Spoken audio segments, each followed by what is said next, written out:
Madam, अभी आपने एक कहावत कही कि मेहनत करे मुर्गा और अंडा खाए फकीर। तो किसके ऊपर ये तंज आप कस रही हैं? क्योंकि क्योंकि उनका जो कहना है, उनका भी यही कहना है कि मेहनत हम करें और श्रेय कोई और ले जाता है। तो अभी आप ही ने थोड़ी देर पहले सवाल किया था मुझसे कि शरद पवार गुट के लोगों ने ओपनिंग की, तो मेरा ये जो तंज उन्हीं के लिए कि मेहनत जब हमने की तो अभी ये श्रेय लेने क्यों आ गए। तो ये तुतारी के लोग जो है, शरद पवार गुट के जो लोग हैं, उनके लिए। अश्विन भाभी, कल शरद पवार गुट के कुछ लोगों ने जो है कई जगहों का इनॉग्रेशन किया, गटर, नाले और पानी की पाइपलाइन वगैरह को। और कल के ही दिन अजीत पवार गुट के भी कार्यकर्ता नजीब मुल्ला साहब जो है वो भी अपना इनॉग्रेशन कर रहे थे, जिसमें कहीं ना कहीं जो है शंकर मंदिर पर कुछ नारियल फोड़ने को लेकर के विवाद हुआ, लेकिन विवाद के बावजूद वहां पर नारियल फोड़ा गया। मैडम, क्या कहेंगी, एक ही दिन में दोनों लोगों ने क्या एक दूसरे के कंपैरिजन में काम किया या पहले से डिसाइड था? अस्सलाम वालेकुम, नमस्ते। देखिए समीर भाई, मैं आपके चैनल के माध्यम से लोगों से एक बात कहना चाहती हूँ अपने दिल की, कि लोग कल तक जो कह रहे थे कि ये बीजेपी का बजट है या किसी और बात से हम लोगों को बदनाम कर रहे थे, जब हम लोगों ने पार्टी छोड़कर अजीत पवार साहब के साथ जब हम जुड़े थे, उस वक्त हमने यही कहा था कि भाई फंड नहीं आ रहा है, काम नहीं हो पा रहे और हमारा कहीं ना कहीं मुमरा का विकास रुका पड़ा है बजट की वजह से। तो हमें जो है शहर के काम करना है। फिलहाल हमारा इलेक्शन नहीं है, जब हमारा इलेक्शन रहेगा तब की बात है। तो हमें शहर के कामों के लिए अजीत दादा के पास जाना कंपलसरी है। उसके बाद में हमको जो है हमारे खासदार जो है श्रीकांत शिंदे, इनसे भी बात करनी जरूरी है।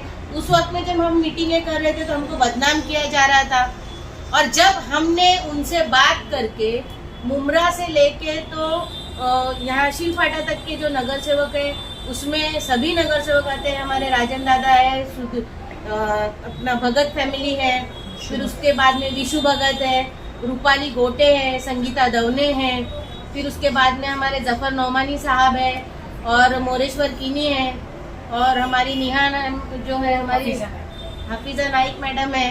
उसके बाद में मैं खुद हूँ, और इसी तरीके से हमारे से जुड़ने वाले राजू भाई और दीगर हमारे साथ जितने भी साथी हैं, इन सबों ने मिलके अपने अपने लेटर पैड पे अजीत दादा के पास में नजीब भाई के साथ जाकर अपने अपने काम दिखाए। और जब उस कामों का एक साथ जब बजट आ गया, 50 करोड़ का जब बजट आया, तो इन्होंने क्या किया, इनकी जो कंपनी जो आरएसएस से उनका एक बंदा जिसकी वो कंपनी है, वो उस कंपनी के महामुमरा देवी कंपनी, इसका जो है 10% बिलों का टेंडर डाल दिया। इनको ऐसा लग रहा था कि हम लोग वो टेंडर जो है कैंसिल करा के रीटेंडर कॉल करेंगे, कि जिसकी वजह से और देरी हो जाएगी और ये 50 करोड़ रुपए लैप्स हो जाएगा। लेकिन हमने ऐसा नहीं किया, क्योंकि हमको पैसा कमाने में दिलचस्पी नहीं है टक्केवारी में। हमारा काम था कि शहर का काम हो, हमने फिर भी उसको काम को अंजाम दिया।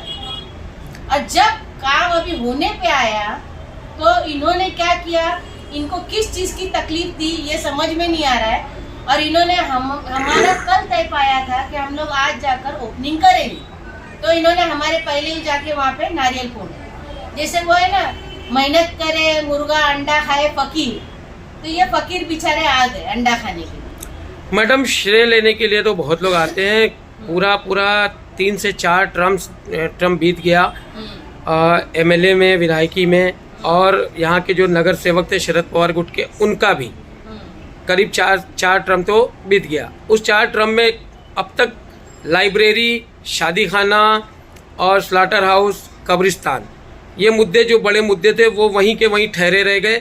उस वक्त आप भी जो है अध्यक्ष थी महानगर पालिका में, और नगर सेविका भी थी।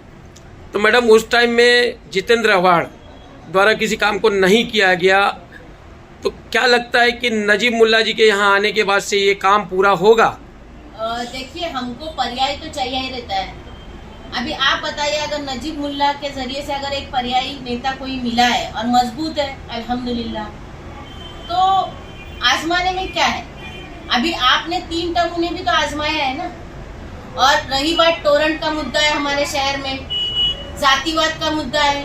आए दिन कभी बीजेपी के नाम पे, तो कभी औरंगजेब रहमतुल्लाह अलैह के नाम पे, तो कभी किसी और बात के नाम पे, तो कभी जो है हमारे स्वामी समर्थकों के यानी आए दिन नई नई बातें, नई नई कहीं भी चर्चे में रहने के लिए कुछ भी बात करो, किसी को कुछ भी बात से परेशान करो। फिर उसके बाद में जब इनके पास सत्ता थी तो किसी के ऊपर भी केस डालो, किसी को भी परेशान करो। इस तरीके से कई मुद्दे हमारे शहर में हो चुके हैं।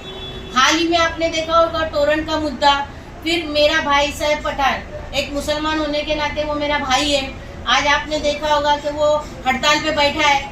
ये लोग जो बड़ी बड़ी बातें करके हमारे इलाके में ओपनिंग नहीं करने देंगे या काम नहीं करने देंगे, ऐसी बड़ी बड़ी बातें कर रहे हैं, तो वो सैफ को साथ क्यों नहीं दे रहे कि भाई हमारा कब्रिस्तान लीगल हो जाए। अभी सैफ पठान पिछले कई दिनों से कब्रिस्तान के मुद्दे को लेकर के बैठे हुए हैं और उनका ये कहना है कि महानगर पालिका की तरफ से अभी भी उस कब्रिस्तान को निजी तौर पर जो कब्रिस्तान ट्रस्ट है उसको नहीं दिया गया है।